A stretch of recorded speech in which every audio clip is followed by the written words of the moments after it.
The first three masterclass were specifically to look at basically understanding the macro and micro scenario in which our startup is based. That's the first one. Trends, best practices, other startups, those Yes. things. The second one focused on that can we use a structured approach to identify certain customer jobs to be done, pains, gains, problems that are prevailing by using the approach of observation, by being in the field and observing things there.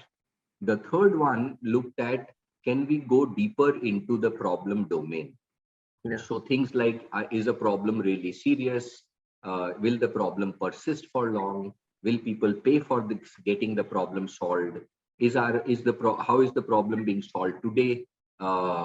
Will people change to our solution when we come up with something? Looking at the things from a problem perspective and trying to get to the root cause by using an approach called empathy, where we try to understand the perspective of stakeholders. Yeah. So that was the third one, which actually brings us to today's master class, which is about how well can we articulate the problem that we are solving from multiple stakeholder perspective. So the problem that we are trying and come up with clear problem statements that can lead us into the solution phase. So let's begin by you, because we've not heard you in the past. So Yes. if you may feel comfortable, then you can please share with us very quickly in a line. And if everyone is fine, we may have Umar's case study as well as one or two more friends' case study to contextualize the learning from here on. So in that sense, if you can share in one sentence what's your startup, and then through that, let's try to look at the problems that you have identified that your startup is trying to solve for different stakeholders. Yes, yes, sure. So so where I have identified a problem actually is since India is a big and broad country, and we are very kind of the language keeps changing, and so I have identified language as a problem, because when you if you look at Byju's or Vedantu or any other startups that are there or who are into education and become unicorns or whatever. So what happens is sometimes when there is somebody who's teaching from anywhere in India to somebody who's in sitting in some other part of the country. For example, I've lived down south, I've lived in the west of the country, I actually come from north. So what I see is, even if we speak in a general language, for example, if we speak in English, then firstly there is an MTI which comes on board when we speak English, and even that becomes difficult for somebody from other area to pick up. And apart from that, then there are the local and regional languages. For example, like in my state, our own regional language is there, Kashmiri. So Marathis have Marathi, and down south you have many languages. Malayalam is there, Telugu. So languages keep on changing. So I wanted to, so my startup, where do I see a problem is that kind of to make education personalized in terms of language, so wherein you can have access to local tutors who know okay. And also the education systems keep on changing, because since we have these states and union territories have some more control from the center, and states have more control from the state government. So you'll see CBSE, we have different boards, we have state boards. So the education standard and the education systems also change as we travel throughout the country. The languages change. So I see these things as a problem which need a solution, and my solution would be to provide personalized education. So you can have access to tutors or teachers who are well versed in your education system, I mean from a student's point of view, and who are well versed in the language that you speak. So even if there's a problem that you want to get a solution of, or if you are joined a course, so it can be language based also. So you can join a course which is even if it is being taught in Marathi, in English also it is being taught by somebody who knows Marathi as a language. And if your queries are in that language, you should be able to respond to that. And again, the whole content should be in these local languages. wherein the content is also in these kind of languages. So this is what is the kind of the broader idea I have as of now. So there can be courses, and you can have access to tutors who are well versed with the education system that the student comes from, and who are well versed with the language as well. Let's take Umar's startup and now try to understand that what are the challenges that his startup will face in context of addressing the problem that exists. So today, if the problem that exists is that, so Umar, do we have anything in your space that is available today? Or do we have local, so you're going to give this information through a platform? Yes. It's a market, it's a platform on which you will connect these two Yes. together. Yes. Okay, so which means that you will have to gather a kind of teachers who will be locally available. That's one, who can speak local dialect. So Yes. explain those things locally very well. One. Second, conceptually also very clear, Yes. so that they are able to teach well. No? Yes. Yeah. Now let's take these two as a problem. Let's take the first one, that local teachers and the challenge in that context. So today, what are the challenges that children face? So let's say a person in your own town, is he not getting access to tuition teachers in local dialect? They are getting access to teachers in local dialect, but then the access is physically bound. There are these offline tuition centers that we have, and even they are getting commoditized throughout India. And now, as you know, so since there is these trends of getting IIT pass outs and all into space, so you get them from anywhere in India. So there is somebody who is actually from Bihar or from Uttar Pradesh or anywhere, teaching the students here. And Correct, when I see correct. the That's for problem the is that coaching. they need to be Just a second. replaced. That's in the coaching domain. Yes. So So are we talking about coaching for engineering, management, other disciplines, or we are we talking just fundamental K-12? we are talking K-12, but I mean in K-12 you have these people prepare for entrances and all for Correct. medical and IIT. So it's based on the whole K-12 division. Even if you look at students in ninth or 10th or 8th class also, so these coaching centers, they provide you classes for that also, even where you'll have teachers who teach in English or Hindi, but because of their dialect and MTI, the students fail to understand. So what Correct. happens most of the times is that these people have to replace these teachers. So that becomes a problem to find new solutions. And then there is one other thing. So the access is bound to, so you can only go to a particular center where a particular person is teaching. Wherein in an online model, you can have access to a number of teachers who can provide you a solution to that problem Yeah. in the Yeah. language of your Yeah. choosing. Yeah. No, that's understood. Now let's come back to again the problem statement for a child in who's in, let's say, grade 9. One learning space is his school, Yes. where he goes to the school to learn. Second learning space is he may go to a coaching institute. Mhm. That is two. And third, he's going to a local teacher to learn something in a subject that he's weak at. So if somebody is weak at mathematics, they may take a tuition of mathematics teacher. Is there any other? And of course, fourth is that open source. Now children can learn through online YouTube and platforms yes. that are existing. These are four different places of learning that a child has to go through. Now, if we look at your model, what are the problems that you perceive that we will be solving for these children? Is it that they will come to you and get coaching? Is it that they will get clarity on the fundamentals? So do we want to position ourselves as a coaching? Do we want to position ourselves as a tuition person, personalized tuition? Do we want to position ourselves as uh, you are weak at something, so let me help you and improve upon this specific subject? Do we want to personalize? So let's look at those dimensions. How would those be? So actually, what I had thought of is, since the children are going to school anyway, and they will be admitted to one of the other coaching center anyway. So now, what happens, and when they study, obviously they study at home, and then that is the time when they actually face problems, or they kind of face problems that they need solutions for. And that actually learning happens mostly like that when you study yourself in your own personal space. So that is, I think, where we come in, where you have a ready kind of a solution to any kind of problem that you want to have, kind of a solution for.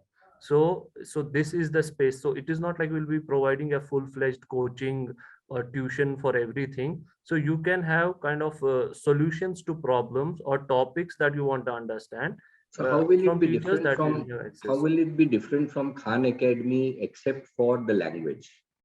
How will it be different from that? Because almost everything is there on Khan Academy and sometimes also free of cost. Yes, yes, I understand that. And see, language is kind of the USP, one, at least one of the USPs or the main USP that I am looking at. Because what happens when students, even when they access these open sources, and this I have identified here based on research, they still don't get it because of the language, or even when it is Hindi or something, there's a dialect which is very strong on with these teachers, Okay, and so which which makes means students just hard. got it. See, we are trying to just debate. The Yeah, yeah, sure, reason sure, sure. being, what we are trying to do is others will take a leaf from it.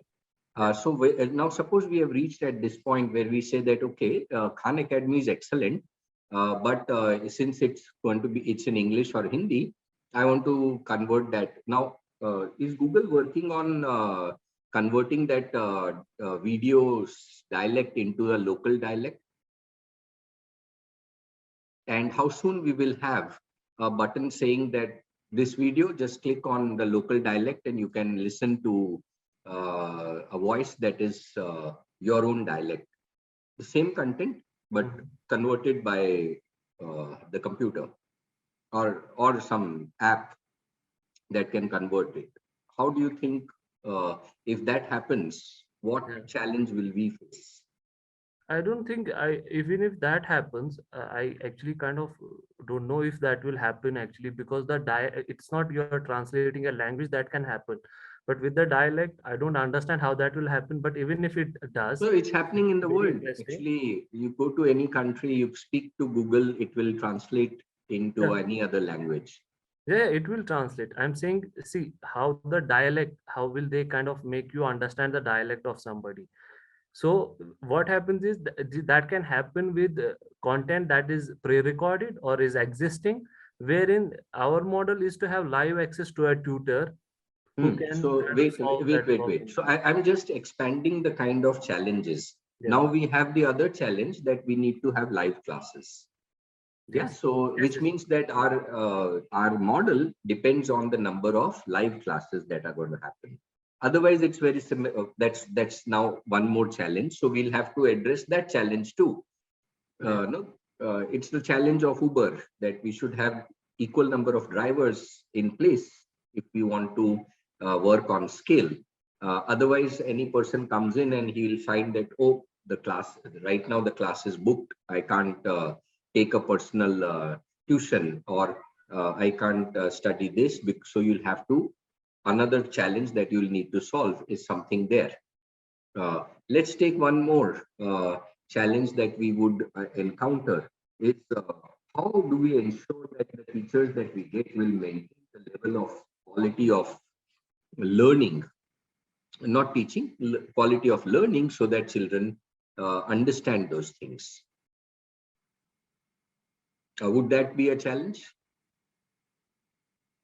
I mean, that obviously that will be a challenge, but Yeah, since what I see we can do there is to have the kind of teachers on board. There's going to be a process to the onboarding of teachers. perfect, And perfect. So wait. So now the question is that we have a problem of recruiting the right kind of teachers and having a model that gets us going in that way. So I yeah. hope what you got what I'm trying to do here. We Yes. picked up the solution of a core idea, and then we try to keep on extrapolating that what could be a challenge in taking my startup ahead. So before we hit a point of minimum viable product that we may want to create, we have these two specific uh, topics, which is called proof of concept. And so how do I develop a proof of concept from what we are discussing right now? And how do we develop a point of view? So the point of view comes first, and then we have a proof of concept, and then we go on to the minimum prototype, minimum viable product, and then create something out of it. But before we reach there, we are trying to look at certain feasibility and viability of certain things from a point of view perspective. So whatever you were sharing is actually a point of view that you are presenting to us, and we were just trying to understand what could be the challenges in implementing the same. So we started from the challenge of children coming to take our service. That should it be a service, I am going to one more place.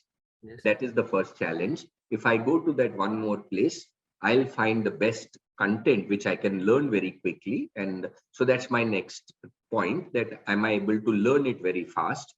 The third is the kind of experience I get from that in terms of language, in terms of how interaction is happening, is to be done in that way, which means that I need to have the right kind of teachers with me, which means that I need to create a onboarding process for these teachers, which also may lead to, do I need to train these teachers in my approach? Like when we look at Khan Academy, there is a specific magic in the way the videos have been created. There is a algorithm there that why this works. No? There are many videos that people have put in, like many MOOC programs out there, but people just don't feel like getting to the MOOC programs. The way of engagement, the way of environment of learning, the way of the instructor delivering the content, the way they're making it interesting, the final outcome from the same, all this becomes a sequential step-by-step problems that we want to look at. Now, here we were looking at one side of it, which says that students and instructors, but when there is a platform, there are more stakeholders. So how do we convince a parent? What are the problems that a parent is going through? At the end of the day, parents would be greatly happy if the children learn everything in school and they're fine, so they don't need to pay anything more. So they're trying to minimize that. But despite of that, parents' challenge could be others. Is there a challenge of timeshare? Like, for example, today, if we map a time of a grade 9 student in any specific city, how much time does he have to take our service besides the current schedule that their parents have made for them? And that's different in different kind of tier of cities. Yeah. You look at metro cities, it's different. Smaller towns, it's different. Smaller town, the challenge may be different. They're working, helping their parents some time of the day to conduct certain activities, so they're bound by those. So that's another challenge that we are looking at, the time share for the children. When we talk about schools, how will the school actually perceive what you're trying to give, and how will they accept the same? So in that sense, should schools be made partners, that they provide us with the teachers, and the schools be, the teachers are paid and the schools are also made a stakeholder in the entire process, another stakeholder there? Should there be a body that is educational called board that is made a partner in order to support them, in order to enhance the learning outcomes of subjects that are being taught at K-12 level? So should they be brought in as a stakeholder, or will they be a stakeholder in this entire process? So what we were discussing, Umar, is that this is where we are. Here, before the three master classes, and along with that, what is the trend? So I was just sharing that Google example, that in future, if any of the video from internet I pick up and say, I want this in a specific type of Kashmiri language, which is this part of Kashmir, and I just click a button and the video gives me that kind of outcome. What impact will it have on an industry which is being based on the same? Will I want to learn from Salman Khan from Khan Academy, his video getting translated into my local dialect through some computer, or some app or some program? If that's going to happen, what impact will it have on your startup? One. Second is, if somehow the preferences of people changes to a way that they say that enough of online. I want the children not to be glued to to their computer or their mobile phone. They should spend more time in school doing other activities. What kind of change will it bring about? And these things do happen. This was our first session. What kind of global, regional, national change trends that are taking place in the generation that we are addressing? So right now, the 2 years of COVID, has it brought about a behavioral change in children, which we'll have to keep in mind while you address this? Maybe your answer to your success will lie in that. If we are able to identify one insight, that what is that insight for a child to really succeed? That's another one. The other challenge, which is inherent in any education thing, is how do we measure our success? So if we say our success will be that a child will get better grades, now it's a hen and egg situation. The moment we say he'll get better grades, parents say, okay, 10% increase in marks, I give you money. Is the 5% improve in marks, I don't want to give you money. No, I mean, so that's another angle to look at, that when we are in a specific startup domain, these are the problems that we want to identify, and we want to get insights behind each one. Like you said, you got a very good insight there, saying that if I teach a concept in a local dialect, people will understand it very easily, rather than the Hindi or English or a specific dialect which is being used. So that's an insight.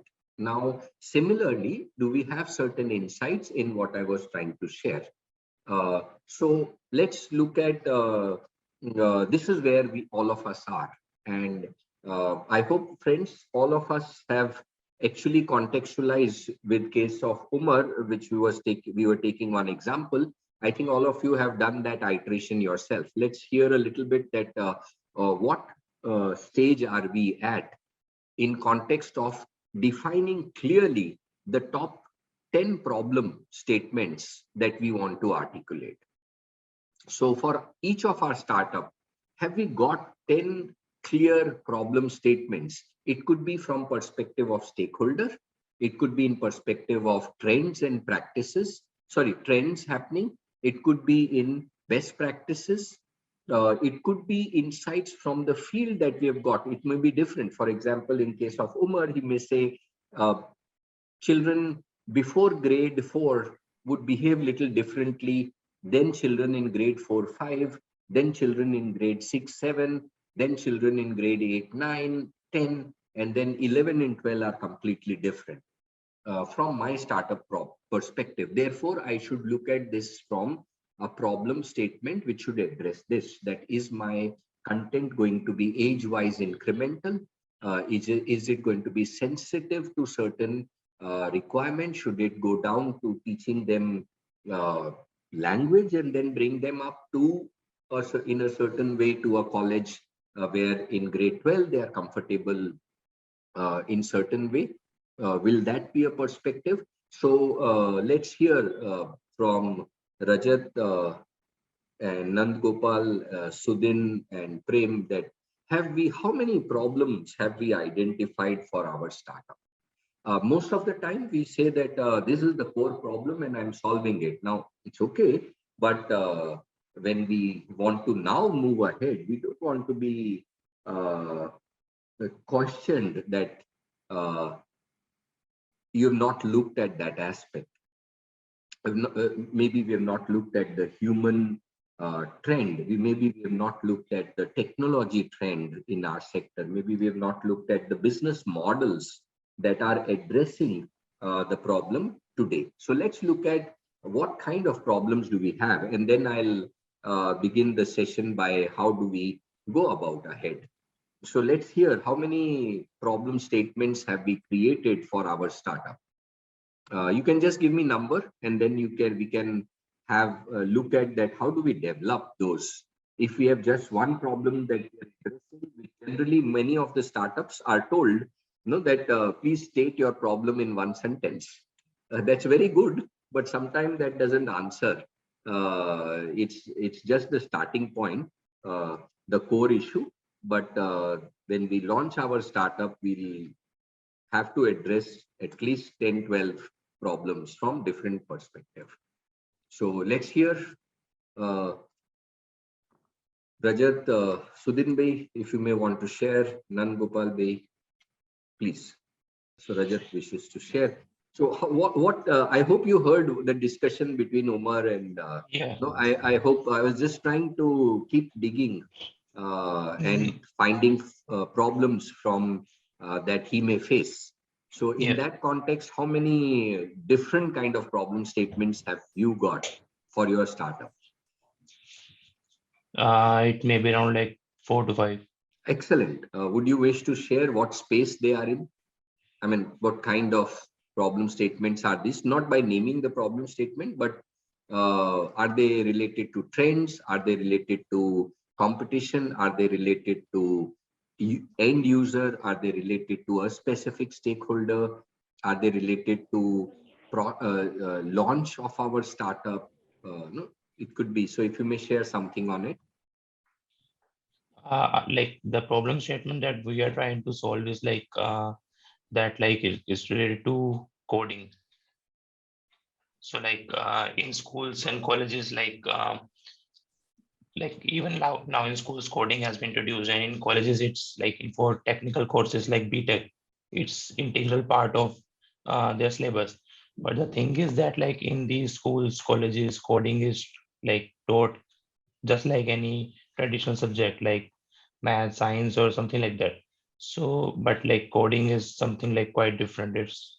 It needs a special attention. It needs a lot of practice. It especially needs a different platform environment to be taught.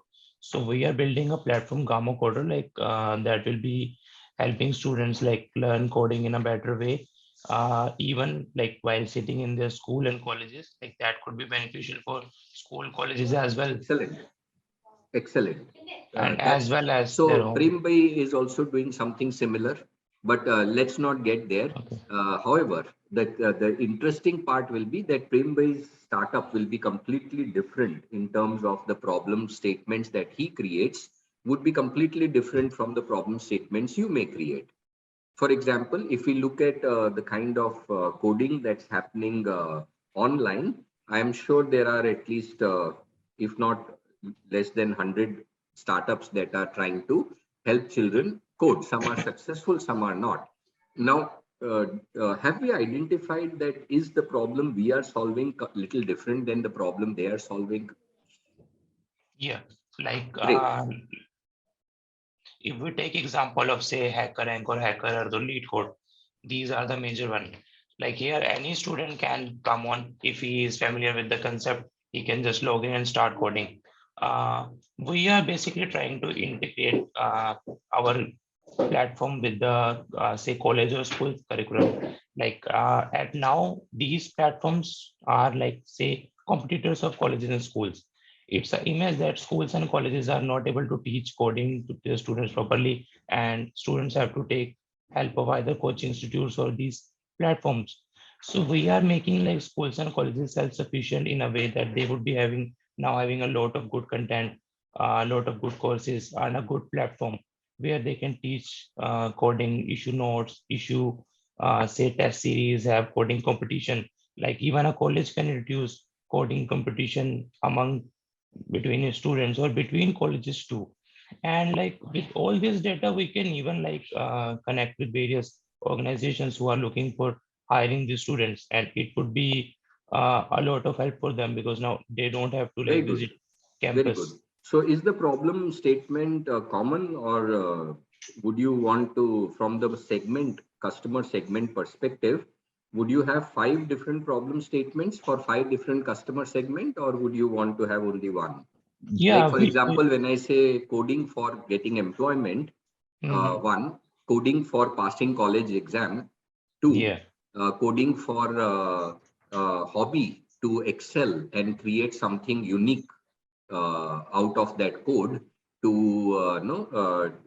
rise coding to take part in a competition, yeah, uh, coding to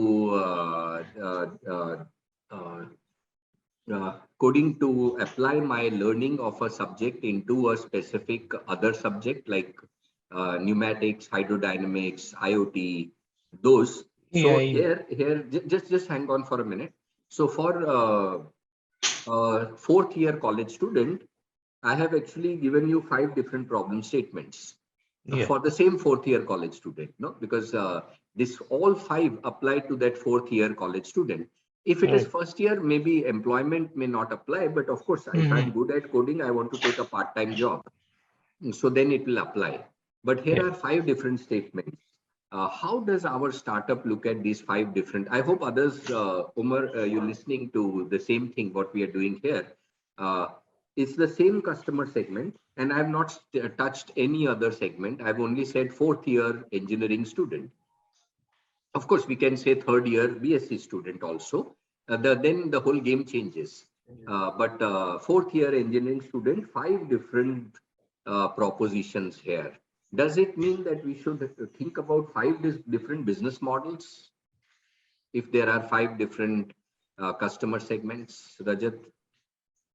Uh, Actually, no, like Gamma Coder, like fourth year engineering student will be the one who would be getting the most of the benefit of this platform, because like in a way, like he, like as the first problem statement said, for employment, like he would be able to sharpen up his coding skills by taking interactive courses, Yeah, and like he like in yeah, a way he yeah. would be getting coding and No, getting. perfect, perfect. Got it, got it. Now, I hope, according to me, these are 5 different customer segments. Either we will have to unify them some way, or we will have to be very clear that I don't want to touch this. For example, I don't want to get into competitions. I'll not help you learn coding to get into pass a competition like Olympiad or something. We are not into this. We are Yeah. into, no, I'm just saying, but because what will happen is the moment I say that, I'm not in that space. So it's perfectly fine for us. Mhm. Somebody else can occupy that space. I don't want to be in that space. But no, if people, like if you talk to people like Omar or Prem who are addressing K-12, that whole market is driven by competition. Yeah. They are not worried about the job they will get or how fundamentally correct. The school is saying, oh, you will train my child on coding. He will participate in a coding competition from NASA. And will my school get an award or my child get an award? And if that happens, I'm very happy. I'll pay you. If you're teaching him coding and he becomes good in coding, I don't know how to measure it. So prove it to me that his science marks will improve or STEM marks will improve. I'm ready to take your service. Now, what I'm trying to say here, friends, is that what looks so very easy on the outside may have hidden insights. It is for us to dig into that insight behind the problem statement to see that what do I launch my startup with. Now, and I'm coming to another complex problem. Rajat says there are 5 different segments. He may say, I want to launch my startup with this one proposition.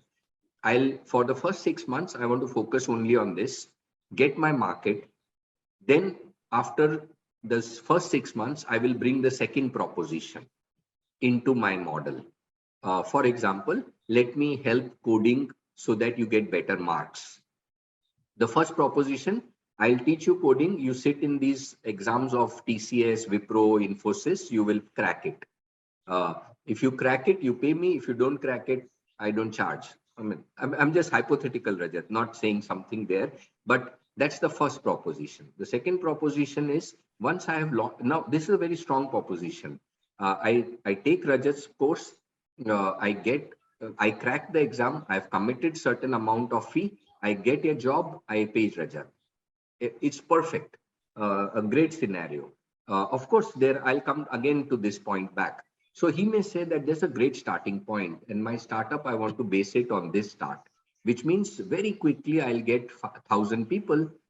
Very quickly, I'll get that 1,000 multiplied by another 10,000 rupees. So my startup has a money to earn. The first proposition. Second, Rajat says, no, I don't want to go there. I want to say that in the third year, 10% of students of computer engineering fail in this subject. I will teach you coding. I guarantee that you will pass in your subject. If you attend my class, you pay me 10,000. And he says, by doing that, I will get the first 1,000 and multiplied by 10,000 rupees. So he says, I want to start there because I know that's easy to do. I know I'm confident about it. Forget about Wipros, Infosys and all, because I'll have to go and talk to them, get them on board. I behave now. There are challenges. So I want to go with this.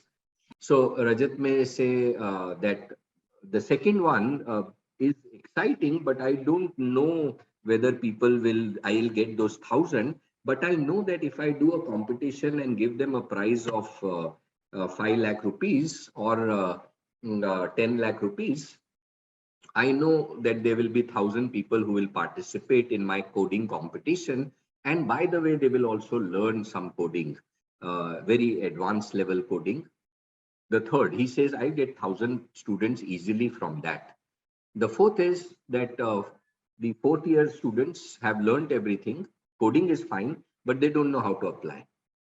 So we'll tell them that, see, you don't know these 7-10 concepts where you have to apply it, where companies will ask you these kind of questions. So I'll brush you up. I'm not ensuring you'll get a job, but I'll brush you up and make you perfect in those 10. You apply for a job, that's up to you.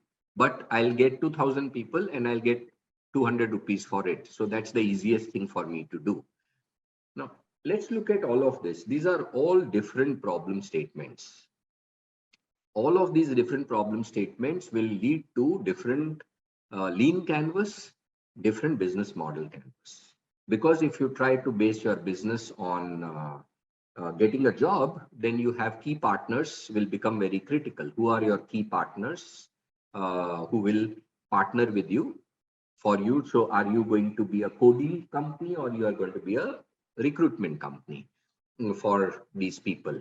So when each of these problems are looked at from a different perspective, they may actually change the whole nature of a startup, one, or it may tell us, what do I begin with?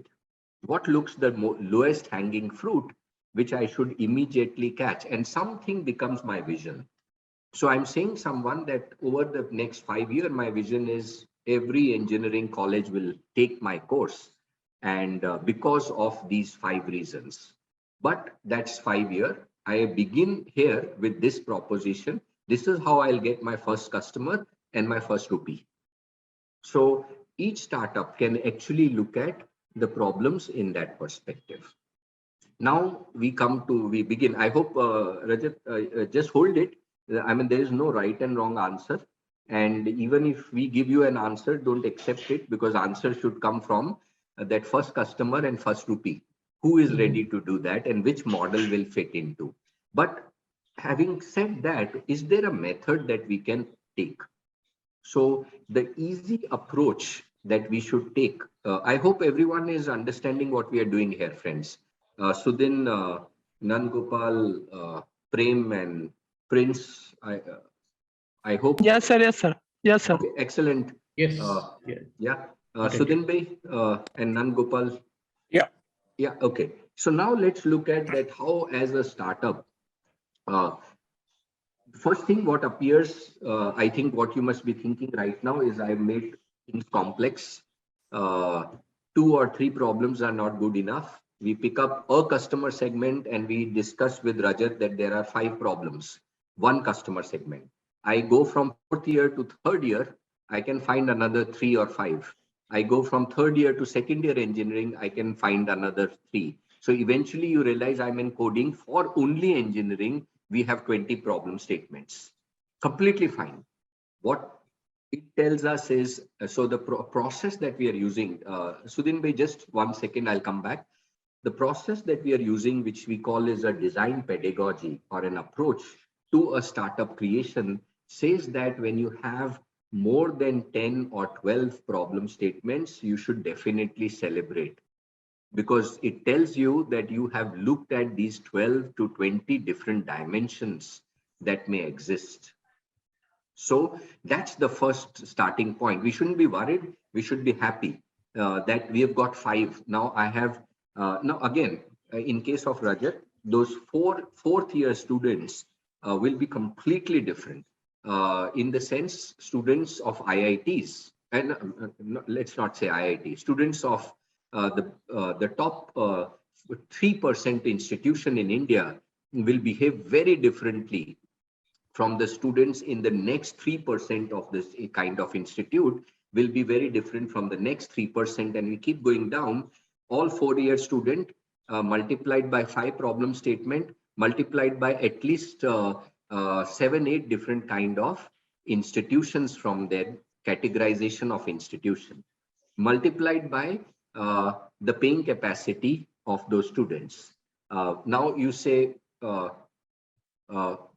segment 1, 4th year, 5 types multiplied by 5, multiplied by another 5, so 25, multiplied by another 3. So you have somewhere close to about 50 odd problem statements.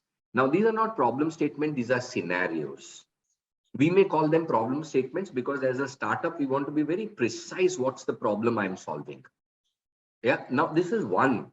If we take Umar's case, this multiplication becomes the kind of teachers who will teach, the kind of pedagogy that we will approach, will use in teaching my some subjects so that children learn, the kind of learning environments I want to use, the kind of, again, segment. So again, if we look at Umar's startup, it will again become somewhere close to 25 to 30 different variants.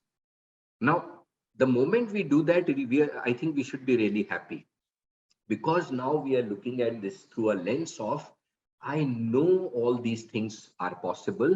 Where should I focus where I'll get the first customer and first rupee? That's it, because our aim is to get the first customer and the rupee.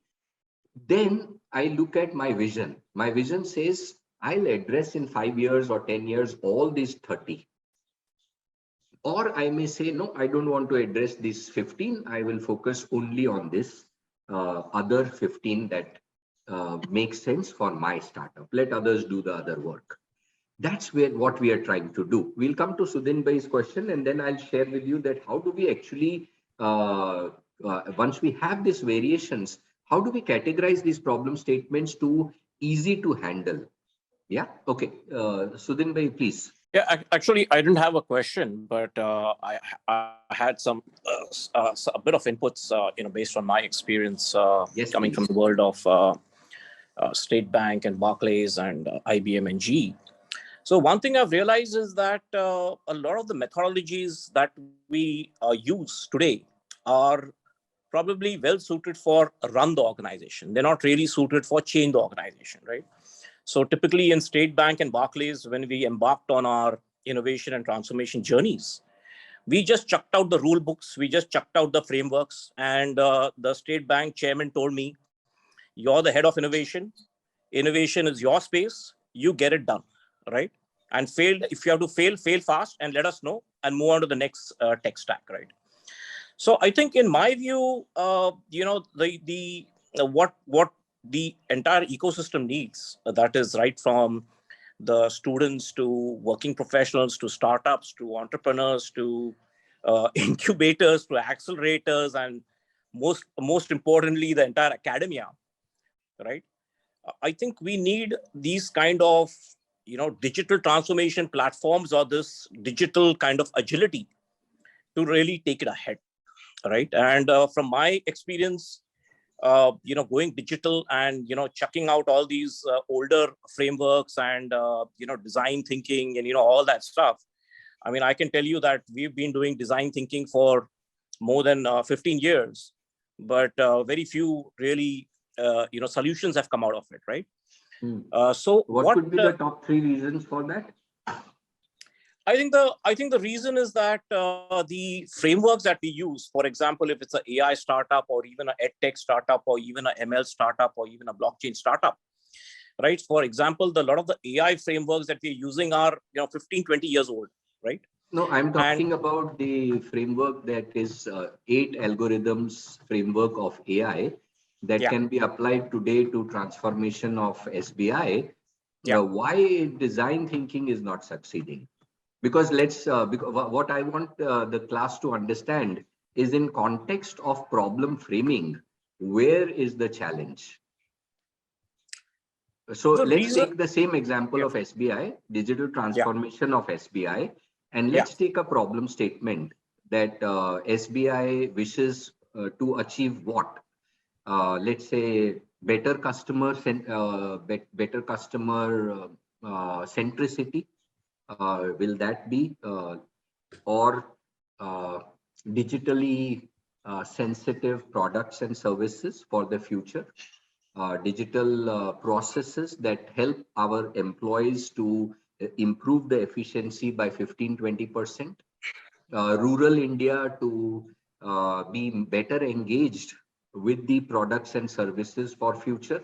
So the reason I'm saying this is that because I was involved with the airport authorities digital transformation, what yeah, I realized suddenly while doing that is that 17 different department heads had 17 different problem statements on digital transformation, all of them correct, multiplied by the field answers that are coming. From security perspective, there were 5 problem statements that contradicted the efficiency perspective of other department. So when they were discussing internally, it would all never arrive at a solution. These guys say, no, we want security to this level. The other guy says customer yeah, satisfaction goes out of the window. So he said, I want customer satisfaction to the level like Dubai airport. We walk in, they record AI, my passport is already known. Why should a security person even check me?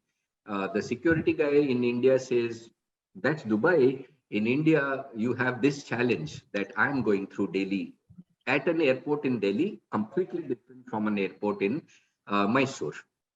So what I'm trying to say, because let's use Sudhin Bhai's experience a little bit and bring back what you're learning, you are trying to say, Sudhin Bhai, if you can share, while we create the problem statements, there is definitely a reason that sometimes things don't work out. Like, for example, right now we are talking about Rajat's 35 iterations. There are 35 iterations. No, we said 5 multiplied by 3 multiplied by 2. Let us say 5, 15, 30 iterations simply in fourth year students.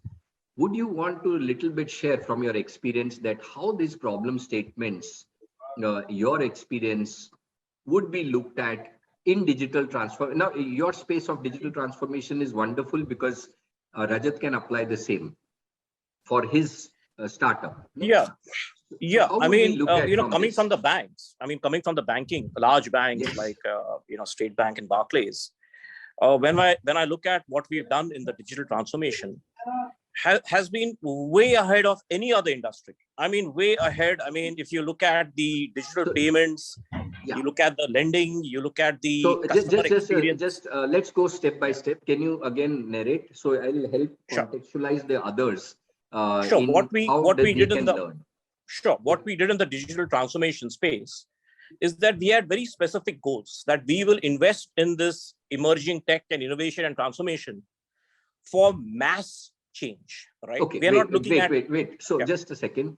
So friends, I hope we are contextualizing. Let's say we want to bring about a mass change. Now, why is that mass change needed?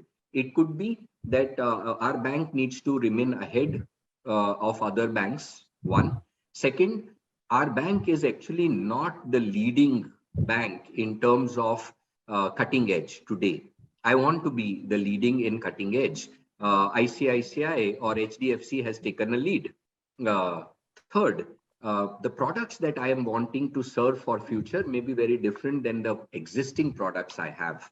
Fourth, I want to get into the mass because my customer segment is semi-urban India, and that semi-urban India is changing.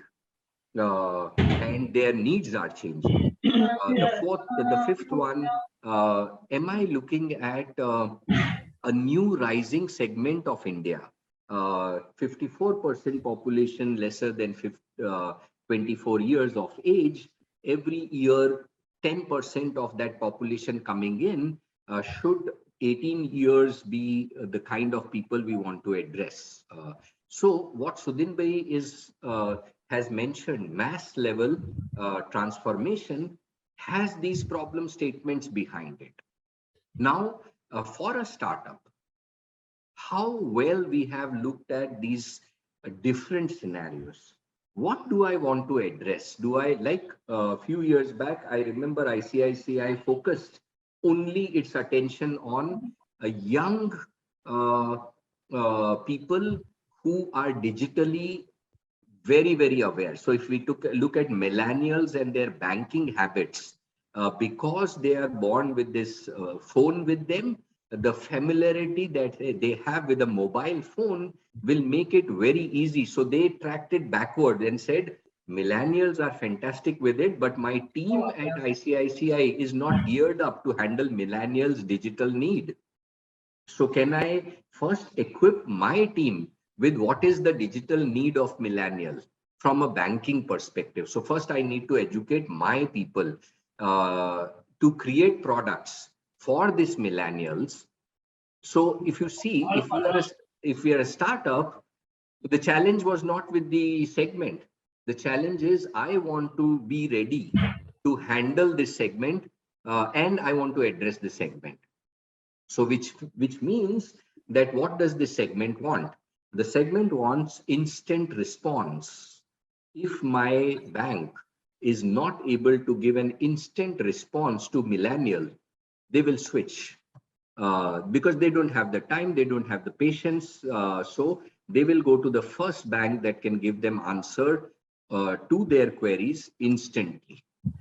Second, can my products be suited in a way that a millennial does not have to go to a place to get a physical document? They believe in digital documents. They believe in DigiLocker. They believe in Aadhaar, e-Aadhaar, mobile Aadhaar. If I give them a platform saying you want to take a loan for education, these are documents needed. Connect your DigiLocker with me. Within what you have to do in 7 days, I can help you do in 2 days. Now that's what a millennial is looking at. Is what Sudhin Bhai was saying, is our banking sector ready for the same? Now because we are in EdTech, our domain is EdTech, let's bring that whole thing to EdTech. Is our school ready for a digital transformation? Is our curriculum ready for a digital transformation? Is our pedagogy suited to a digital transformation age? Is our outcome-based education suited to the need? So, Sudhin Bhai, I greatly appreciate what you just spoke. And the reason that we can contextualize it is, why is this happening in a certain sector? So Sudhin Bhai was saying this is happening in Barclays or SBI, and we started with mass level. It's exactly the same. We want to start with a mass level coding for Rajat for K-12 schools, or let's say 4th year engineering.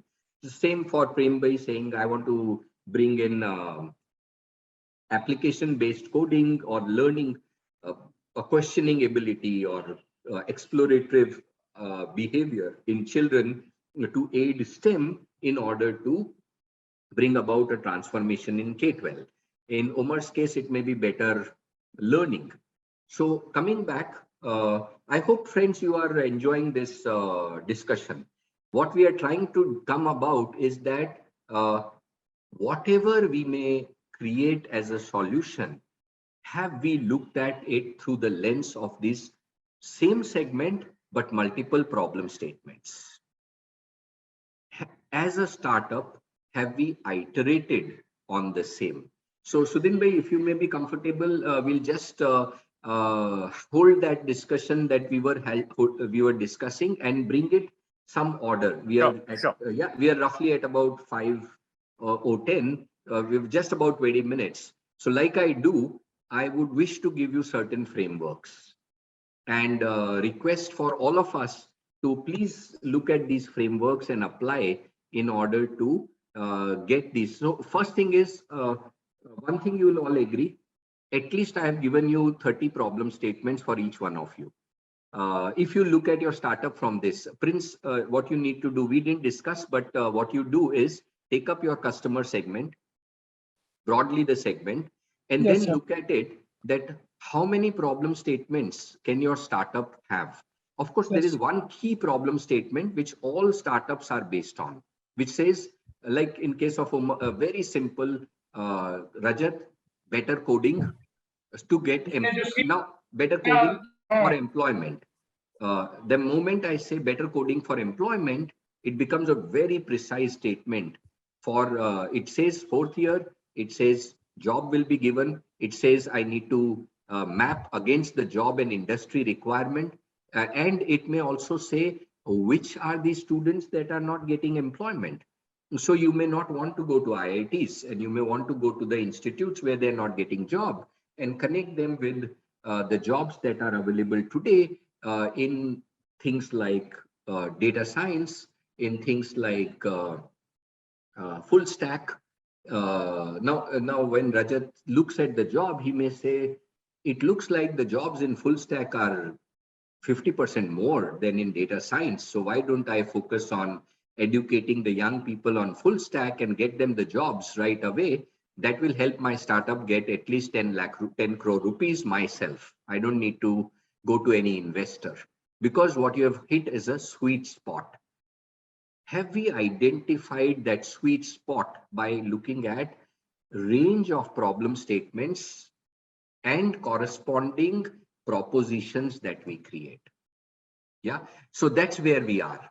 I hope everyone is comfortable here. So don't be worried. What I'm saying, don't zero on one problem statement. You already have one problem statement, make 30 out of it. Then let's come back and see which is the most helpful to you. For example, if you wish to have more number of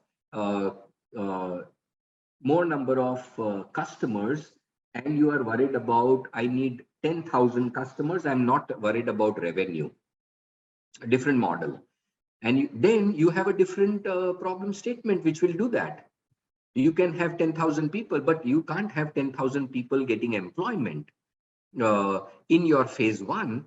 So which tells us that it's going to create a problem for me. So let me look at that differently. Or you may say, I want to launch 3 products simultaneously. I'll focus on these 3. This will give me the revenue. This will give me the brand name. This will give me the recognition. Completely correct. But these are 3 different problem statements.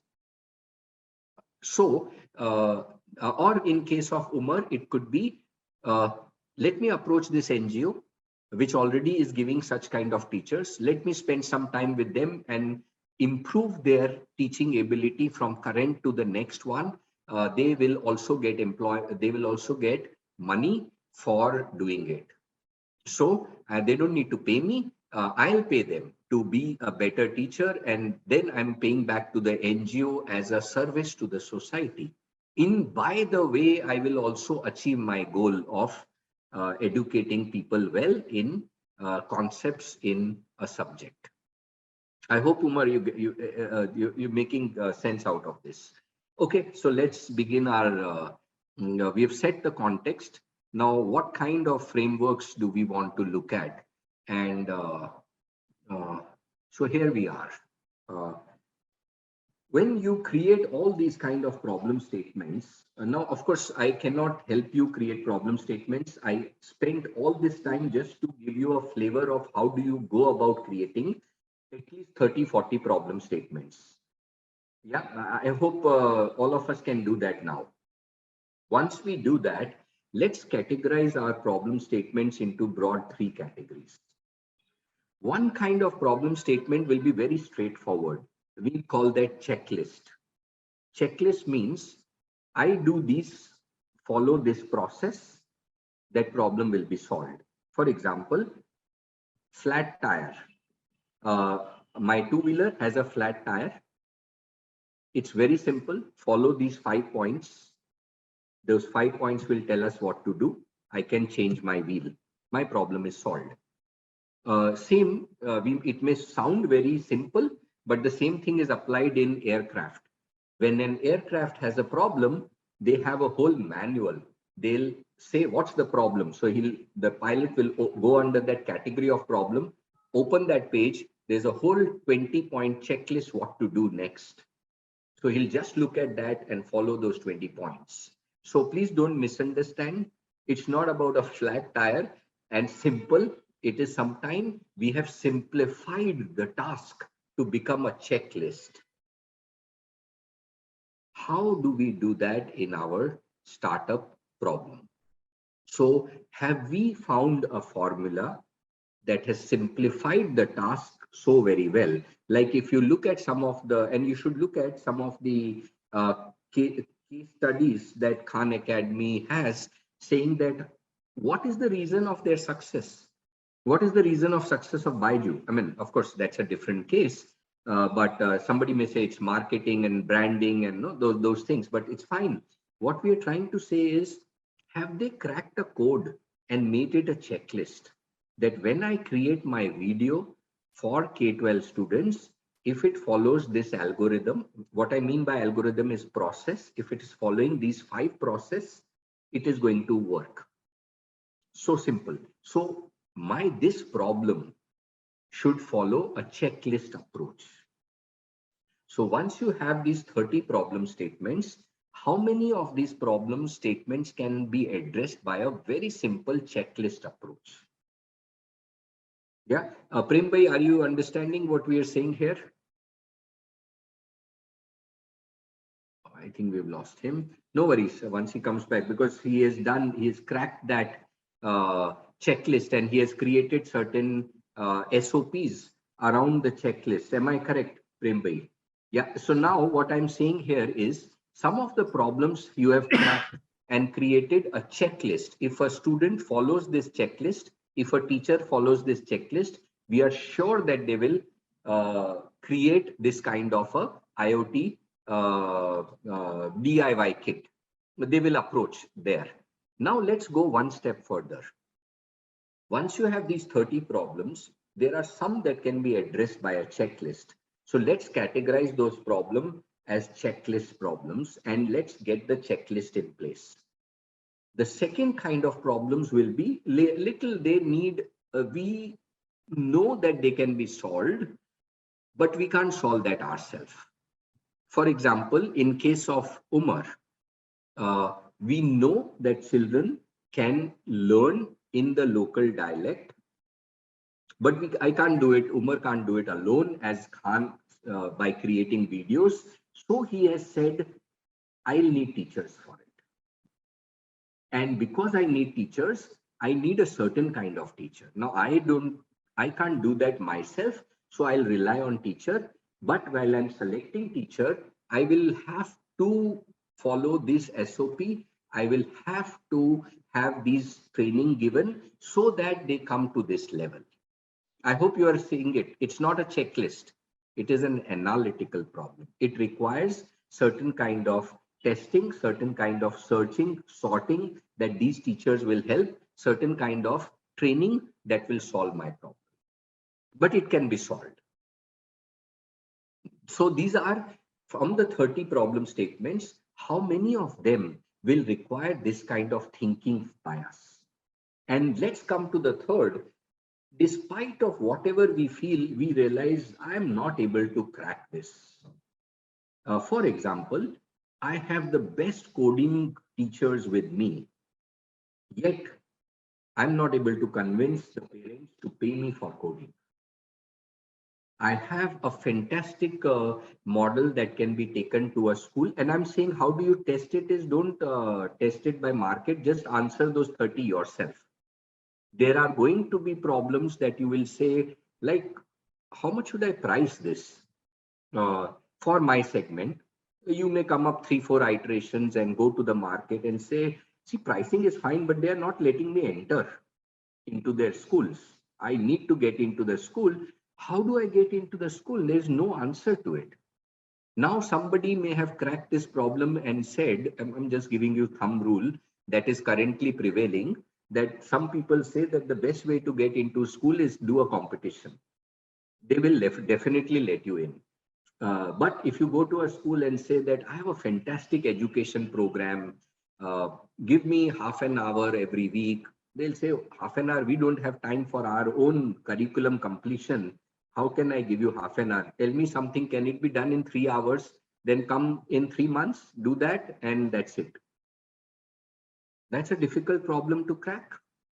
We may have a fantastic solution. We may know our solution will work. We may also know that if I'm given a chance, I can prove it, but I'm not able to even get into a situation where they're listening to me. Now, those are the third kind of problems, which need, as you can see, design thinking. So this is why I just interrupted Sudhin Bhai and wanted to share the framework that design thinking is able to solve big unknowns. We shouldn't apply design thinking to checklist problem. It doesn't need a design thinking approach. What is a design thinking approach? It says, let's look at 10 stakeholders, let's look at 20 variables, let's see where I'm not able to crack a problem. So I go back and use this whole approach of understanding, observing, empathizing, and then engaging my stakeholders to solve along with me the problem.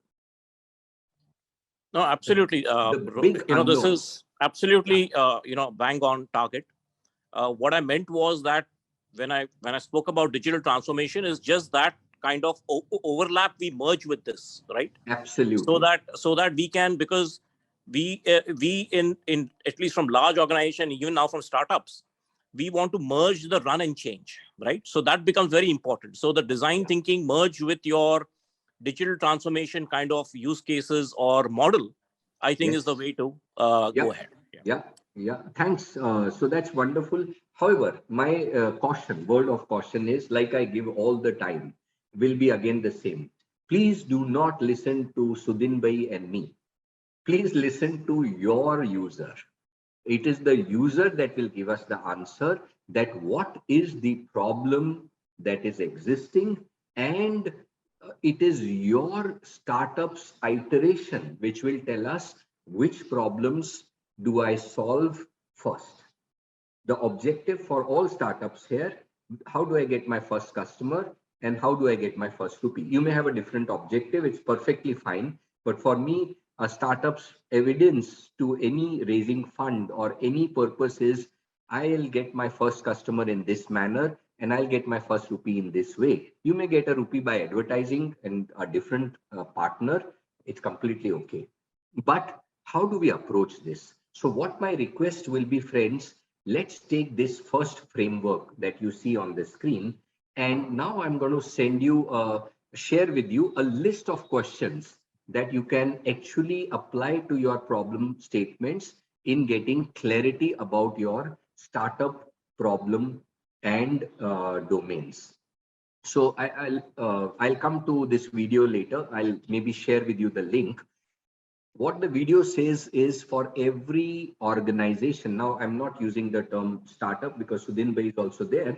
So for every organization, there are two kind of things that we need to check. One, are we asking the right kind of questions from the stakeholders? And second, the answer that you are getting, is that a true answer? Like when we say in statistics, it is correct to 80%. Can I believe on it? What it means is, if I go to a parent and Umar says, I have my product, which the child will learn in local dialect, and they will learn they will learn the concept, what they are learning today. If they're not able to learn it, I assure that twice they go through my program, they will learn it. Let's say that proposition, the parent says, that's wonderful. Now, Umar is very happy. He has created a product.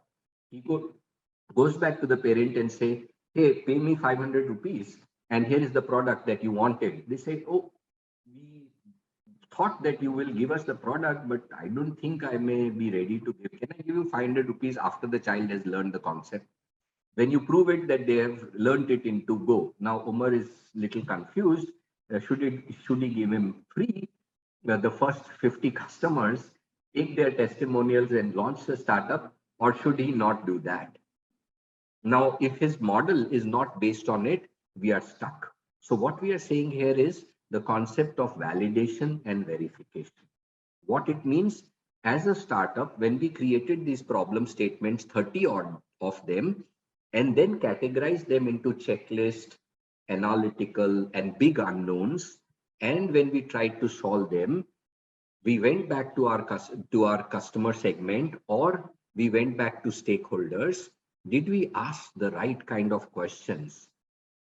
One of the questions that Umar can always ask is, uh, for a for 20 concepts in grade 7, how much money are you going to pay me if I guarantee that these 20 concepts of science the child will know at the end of the year? Would you want to pay me something, or you don't want to? Somebody may say, oh, it's on YouTube, I don't want to pay you. We learn on our own. But some may say, no, we can give you, let's say, per concept, 50 rupees. So possibly 50 multiplied by 20, I can pay you 1,000 rupees if you ensure that at the end of the year, these 20 concepts will be known. Now, friends, I completely would empathize with you that in EdTech, sometimes it is not so black and white, like I said. But our purpose of a startup is to make it so black and white, because then a parent wishes to take that decision. For example, if I am in coding, for Rajat, it's very straightforward. I teach you coding, you pass your exam. I teach you coding, you get a job. Clearly understood. But I teach you coding and then let's see what happens. That's a question. And then we prove, no, we say, oh, India is a 130 crore market, multiplied that many number of engineering students, that much big market size. Maybe 1% of it is 10,000 students, they'll come to me. Doesn't happen. Doesn't happen. So we'll come back to what I was mentioning last time. We are not going market to customer. We are going customer to the market. And that is why it's important to create these variation, so many problem statements for the same customer segment, categorize them into these. Look at your startup. I know you have all the answers, but what I'm wanting you to do is first create those variation, get your answer that can I solve it by checklist? This I can solve by little thinking and engagement. This I'll have a big unknown. And some of you may say, I want to focus on the big unknown, because if I crack it, it's a blue ocean for others.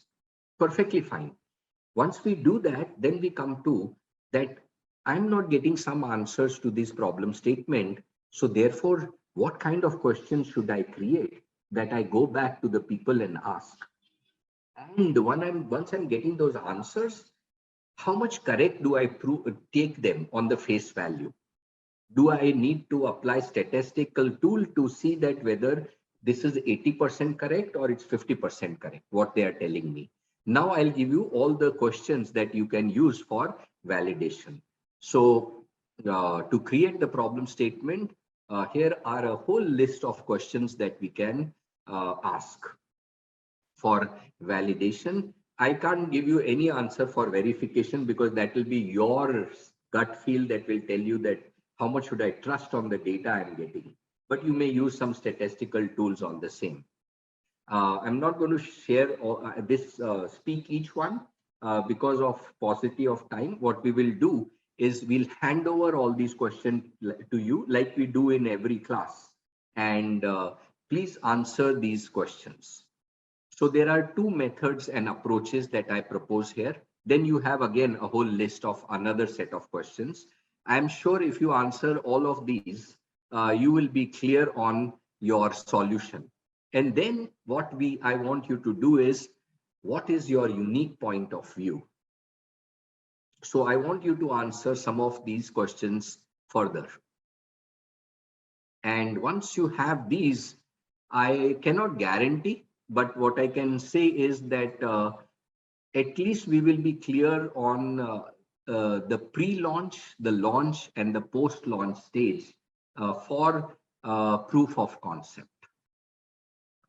Some of you must have moved on to create a minimum viable product. Don't worry, this is our litmus test that whether I should really launch it in this manner. Prem bhai, would you recollect our discussion yesterday and in context of now? For example, how should I price it? Will a principal take my product? Should it only be given to 11 standards so that it helps them in their academic? Should it be given to a parent that this will help your child build a scientific temperament? So what we are saying is, once we have this list of 20-30 questions that each one of us create for customer segment that we want to focus, please keep in mind the first customer and the first rupee who will pay. That is our customer. We're keeping that customer in mind. Now, somebody may say the student is a customer, but the real customer is the school because they'll pay me, or it's the parent who will pay me. So now you have a complex thing. You have to create something for a student. You have to create a proposition for parents that they pay us, or a proposition now even for a school that they pay us or get certain value out of it. Yeah, the end user is different from the customer. Exactly. So we go back to our previous session, class stakeholders, target stakeholders, connected stakeholders, and influence stakeholders. Please look at that video. So we will create now our problem statement from these perspectives. Once we have these many problem statements, we will categorize through our solution, which fall in the checklist, which fall in analytical, and which are big unknowns. Once we have these three, then we will go back to our customer segment to check out our solution for, am I correct in my understanding? These are checklist. I can solve it by checklist. This will require some analytical. So I'll solve them by that. This is big unknown. I still need answer for it. So I'm going back to the stakeholders to ask the right kind of questions, and the answers that we get, do they help us in categorizing these problem statements clearly? So each startup should be very clear that I have now all the problem statements answered to a certain extent. If we still don't have those, we will have to come back and say these are big unknown. I still want an answer to it. But to do that, we are using this set of questions that I shared with you and the set of questions on point of view for each startup. If we do this litmus test this week, possibly you will have answers in the next week, and you may come back and say, I have defined and found these three problem statements I want to address. But I still, out of the three, I don't have an answer to this one problem statement. Completely okay, because that's how a startup is. It may be a problem related to what marketing strategy should I use? What kind of partner should I develop? What kind of key activities should I do to get these answers? So this is what we want to focus in this week. Now, I think let's take some question answers.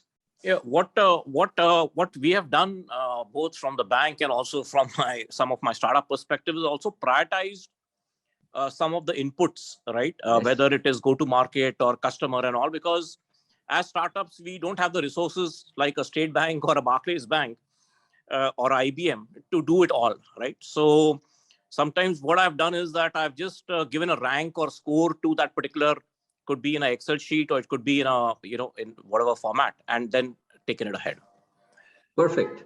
So Sudhin bhai, what's your startup? The startup is AI on the Fly Technologies Private Limited, and what we do is we build automated autonomic platforms for incubators, for corporates, for students, for working professionals, so that they are from day zero able to use cloud-ready instances or APIs or models or synthetic data or sandboxes to start developing their solutions.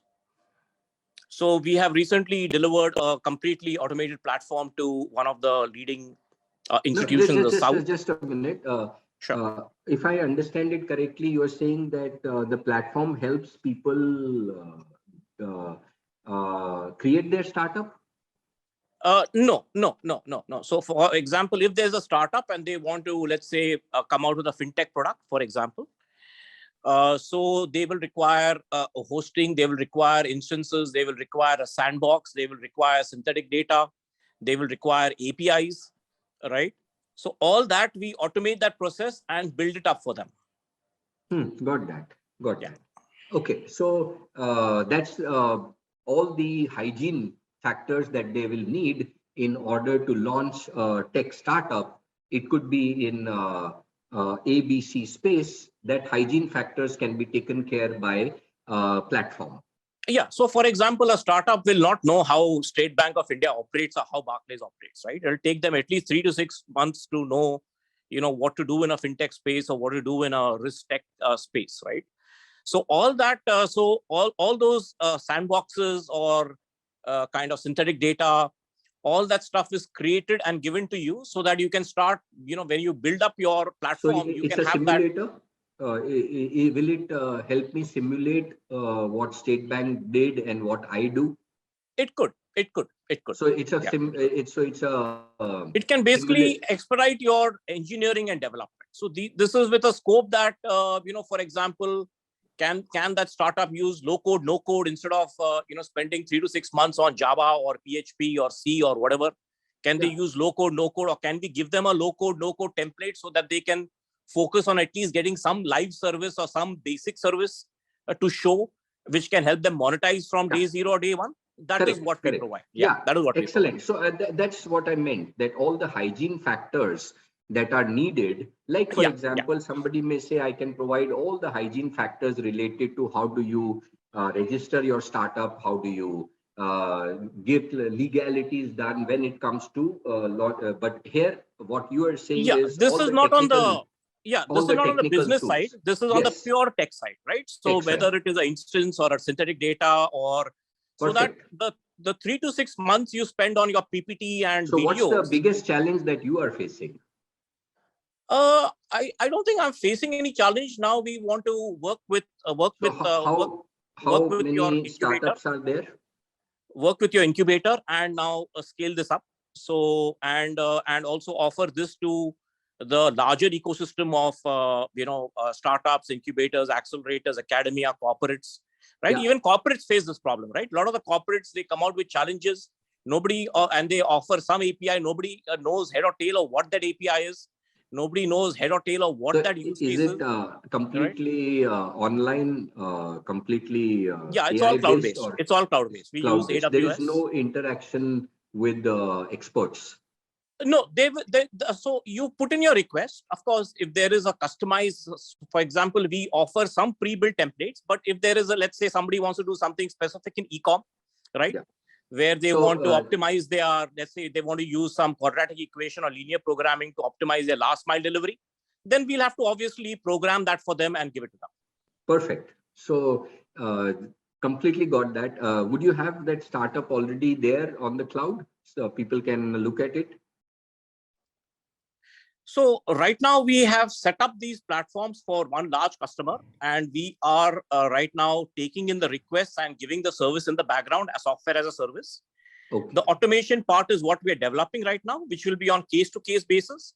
So, but the basic hygiene, as you rightly mentioned, before, that is instantly available. So right from your automation of your instance to your virtual machine to your hosting. What I want our friends to do here is help Sudhin Bhai in a way that if you can tell us, just put in there, all of our startups are tech-based startups. Can you visit Sudhin Bhai's platform and find out one thing that could be useful? In fact, all the startups would be my fuel for covering even more use cases and also finding out what problems they actually face in their work. No, what I'm saying is that since let's say Umar is trying to crack a problem of tech problem of addressing a platform and those, then can Umar come to the site, can see your platform and find out that is there something useful to him in terms of the tools that he may want to use. So would that be a place that they can look at? Yeah, sure. I can send them the link next. Perfect. Yeah. Yeah, you can type it here in the chat. What we can do, friends, is this is the best way. Why I use this case of Sudhin Bhai is it's exactly the same that we are going to do a little bit in future. What we're going to do is that you give your link to us, we'll give that link to people, and let's hear what we have to say. Has we understood the problem really well? Has it been that Umar will look at a different dimension of he has a different problem? So is it giving him the answer? When Manas looks at it, he'll look at, am I getting my answer to this platform? Which tells us that how many, as a startup, have we really understood our users well? Which is what, coming back to our topic, the multiple problem statements, categorizing them, having questions, and addressing those questions that have I understood the market well, and have I chosen the right kind of customer segment? Will this be a good proposition to address? Actually, in our case, we are facing a problem like there's a behavior changing something. Like, for example, the schools and the students, the parents all have been pretty used to, writing on books and registers. I conducted a survey with 1,500 people, all right, and asked them a question that, who do you think will have a successful career? A person with neat writing or with a typing speed? So most of the people, almost 75% of the corporate people said that I don't write anymore. Right? Okay. So now when we're in a behavior changing environment where schools have to get used to that the students will not be focusing on writing, because when I'm meeting the schools, right, they are onboarding with us, but they're saying, yeah, if we onboard with you, then how will the student learn to write? And the important part is analyzing the areas of improvement with the child needs. Like, for example, in our platform, there's AI-based analysis, right? So if a school wants to know which all students are weak in noun from class 6 to 10, with a single click, they'll come to know. Excellent. And now, this is cross subjects? Yeah, cross subjects. So suppose a child is practicing, he's in class 10, and he's giving integral calculus questions. Integral calculus has, concepts of trigonometry, which is taught in class 7th and 8th. Correct. So those areas are also weak, those will be identified. Excellent. So what you're saying is the dashboard that Khan Academy has, that it tracks every child in a class where they are and gives them the question based on where they are. No. Each one is learning. The question, but here you are the opposite. Yeah, here it is the opposite. We are trying to track how much a child knows. Yeah. So basically over here, the teachers are giving the questions. Yes. So suppose there are 20 students in the class, all of them will be getting the same set of questions. Yes. But as they are practicing questions, the weak areas are highlighted. Yeah. So please look at this dashboard of Khan Academy. The school dashboard they give to a school. So each teacher has that dashboard in front, and they can see that which student is at what question and what answer. It will absolutely help greatly. And the other thing we can actually look at is that how did they actually promote this? Because that will directly tell us how do I promote my product. See, they are promoting because they are B2C. Yeah. And we are like, they B2C means no, the school dashboard that they're giving. Just see. They haven't been able to penetrate in Indian market as such. No, not Indian. What was their approach in the US market? It will tell us, see what I'm sharing here. Yeah. When we talk about a problem statement, the problem is also how do I launch my startup? How do I get my first customer and the first rupee? If that's a problem statement, then I may look at what did these guys do in order to crack that. And do I verify and validate the same in context of India, or how do I tweak it? So what I'm planning to do is I'm planning to give 3 months free trial.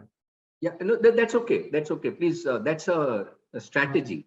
What I'm saying is, when we want to arrive at that strategy, the problem statement that we have created now can be, if I give free trial, does it ensure that they're going to pay me in the 4th month? Just hold that. Now, what will happen is the validation. So if we ask a question right before when we go, that I'm going to give you these first 3 months, and now will it happen that the people will become habituated to it, so they have to take it like the I MS hope Word so. that we use, I Windows? hope so. Yeah. No, but see that, no, so that's where I'm coming from. How did they make us acclimatize to that whole model? Is it going to save them 20% of time, hassles, and those challenges which they were doing in certain way? Can that solve? Second, can it become transparent to the parents? You had to come to parent teacher meet, and I had to tell you that this is the problem, but you open this app and you go to this section, you will know that this your child is lacking. So excellent there. Now that's a different Plus, thing. the We come time to, is like all the questions are auto checked. So teachers yes, don't have to waste their time after 2 o'clock to 8 o'clock just checking the, excellent, matching with oranges, mangoes are matching with mangoes. So perfect, all right. perfect, So that is also there. So time is getting excellent, excellent. This has now different applications actually. What you are saying has multiple applications in teacher training and all those. It could be very yeah. So but useful in the the flip side. advantage which we are giving as a different than what we Khan Academy is, Khan Academy has just Khan Academy's content, right? In our case, we have multiple content providers. Yeah, So sure. the school can pick and choose whose content I want to use in school. Perfect. Perfect. No, that's wonderful. Yeah. But my problem is, how do I actually convince the schools? So that's so we coming back. No, so, Like when a teacher comes and tells me that, how will I compete with students writing? yeah. So the first thing that you talked about was that in future there'll be no writing and those things. We'll have to have some implications on that on early K-12 because writing itself is not just writing; it is actually visualization, and visualization and tactile motor skill development is very similar to that. If the child spends 2 years in COVID at home, is he developing the behavioral skills to talk to people outside in physical world? I leave it They're at getting that. scared now. The kids are very scared of talking to strangers. Yeah. So which means that social skills are needed. So is tactile skill also a part of that need? I'm not raising any question answer here. It gives us We're a just trying to direction. make content more and more attractive so that the child enjoys the content. For example, Yeah. No, just point hold of on. Just hold on. The key is that should we make things easier for children or should we make things difficult for children? I leave it that discussion that here is something we have because left it to the teacher. That is something we left it to the teachers. exactly, Because see, because we are giving a variety of Prem questions. based startup is exactly opposite to it. He will put more challenges so that children question that, learn, and overcome those challenges. So Up to the see, teachers. yeah, just hold on. Coming back, because we are in context of how does a startup look at a problem. Here are two different ways of looking at a problem, two different answers we may get, or we may get more answers. Which do I choose as an approach is what this whole session was about. So my request is that please come back to the topic that we were looking at, is that can we, instead of looking at one problem statement, look at multiple problem statements? Can we categorize scientifically those problem statements into how I am solving it by checklist method, by analytical method, or be still some big unknown? So for Manas, the big unknown is how do I convince the school is the big unknown. Coming back to validation and verification, what kind of question should I ask them today that I get the answer to my big unknown? And if the answer that I'm getting, we are going to share with you this iterative question, but I hope you have got the process what I wanted to explain. That's why I took the first 45 minutes just to dig into the process that why we need multiple problem statement. Because when I talk to startups, they get worried that you are making our job difficult.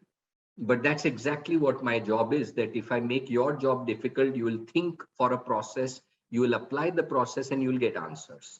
So today's thing was process to first create many questions, problem statements for the same stakeholder, then categorize them into ones with our solution, then go back to the stakeholder to get the right answer.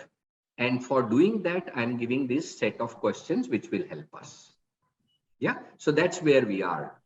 So I hope, friends, you enjoyed, like I myself thoroughly enjoyed. It was quite interesting to listen to Sudhin Bhai and our other friends. Please use this in the week, and let's see if any one of us has been able to crack the big unknown. That will be the joy, because will a process help us in cracking that? Yeah. No, I think, Rohit, you have also opened up my mind as to how to have different approaches as we move along. Yes. Because I'm in a peculiar situation, because I'm coming from both the corporate side as well as I'm also doing the startup, right? So, No, it's wonderful. I think your approach to it has given us many other angles to look at how to optimize and how to scale up. That's right. Thank you for that. My request, friends, right now, don't worry too much on the, take up the problems that we have, which are challenging, take up the, iterate, create it more, make more problem statements, and then get those answers for the questions. Yes, Umar Bhai. Yes, I just have one question, Yes. I would like to ask it. So my question is very simple. Should we right now not focus on, because most of my time is also going into, as I am kind of figuring out these problems, and I see these n number of solutions in front of me. And when I kind of go deeper into them, then at least few solutions stand up, and the solutions become products as of so, and different products need different technology.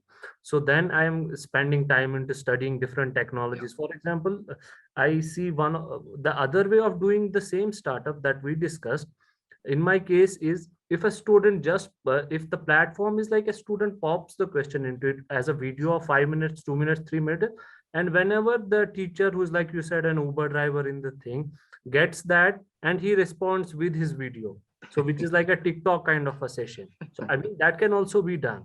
Fantastic. So if I focus on these problems and that get into solutions, and different solutions demand different product, they become products, and they demand different technologies. Yes. So, which is based on Yes. different trends at the same time. So my Yes. question is, as of now, should we only focus on, because I am into the ideation stage and at the pre-MVP stage, so I'm trying to get to the MVP. So my question is very simple. Should I not worry about all that as of now, or should I keep doing on that? Excellent. I had one startup that's actually working on, I gave this example last time also, that he was working on research for autonomous vehicle, and he came up saying that this can only be possible outside India and post 2026, because that's when the entire ecosystem will be evolved. So do I continue researching on it? So the challenge here is for a startup also to survive. So how do we survive? So in your case, that's why I keep referring to this point back. My first customer and my first rupee. And then you have some brilliant idea, like you just spoke. That brilliant idea could be your vision. So what I meant is, look at the problem statements, categorize them. Some of them will lead us to say that in 5 years, I'm going to solve all these problems. For an investor, you can say that's your vision. But today, when I start, I get my first rupee and my first customer in this way. Then comes the next step. I'll scale up in this manner. And then I'm saying I'm also going to reach there, because that's one. Suppose you arrive at that, no, I don't want to dilute my time and only want to get into focused on the tech side. Then, as I shared last time, your tech research startup should be backed up by research papers and expert validation saying the technology you are working on is possible to be developed. And if we spend a crore rupee or couple of crores, it is possible to do. So getting the research papers that back your study and experts that can back you saying that, yes, this is possible if we spend time on it. So if you're a high-tech startup, that's the path that you take. If you are a market-driven startup, then the role that I showed, we take that route. So that's the challenge. Now you can use the same exercise we did today to get answer to it. because you will have these of my products are very straightforward and start checklist. Let me launch it and earn. Then you may say, no, these are the ones that will be little challenging and make me unique. Let me try that. And these are the ones that I may hold on for some time. Now, when you look at your objective, each startup's objective is different. Somebody will say, I will bootstrap and earn my own, and I will grow on my own pace. Somebody says, no, I want to go big bang. Completely fine. But you will have a roadmap that what problems do I solve first? What problems do I solve second? Based on either you are a high tech startup, so getting answers from there, or getting answers from the market. So I would say the next time when we meet, just let us know whether you've been able to crack it by using this approach. Definitely. If you have been able to crack it, then I think the process has worked. If not, then we will see that how we can help you. Definitely. Perfect. Looking forward to the next session. Yeah. So thanks, friends. And like always, enjoyable. A lot of learning for me also from today's session, and hope the same at your end.